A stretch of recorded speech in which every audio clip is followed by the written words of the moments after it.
বাচ্চা বাচ্চা সাকিব খানের সাথে অন্য কোনো নায়িকা মানাবে না, বাংলাদেশের কোনো নায়িকাকেই মানাবে না, কারণ সবারই এখন বয়স হয়ে গেছে, কেউ কেউ হচ্ছে দেখতে একটু ভার হয়ে গেছে, মানে এরকম কিছু। তো আমার মনে হয় যে সাকিব খানের সাথে আমাকে মানাবে, মানে মানানের একটা ব্যাপার স্যাপার থাকে, মানানসই হওয়ার একটা ব্যাপার স্যাপার থাকে। তো আমার মনে হয় যে আমার সাথে মানানসই। আচ্ছা, মানে আপনি কি সব ধরনের ডান্স করতে পারেন?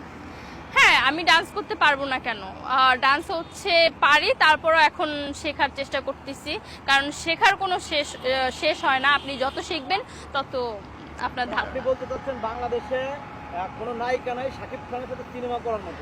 না না না, যদি থাকতো তাহলে তো সাকিব খান করতো, তাই না? যদি থাকতো তাহলে তো আর বাহিরের দেশ থেকে মিমি চক্রবর্তীকে আনতো না, বাহিরের দেশ থেকে হচ্ছে ইধিকা পালকে আনতো না, মানে নানান ধরনের নায়িকা আনতো না, তাহলে তো বাংলাদেশের নায়িকা নিয়ে মুভি বানাতো।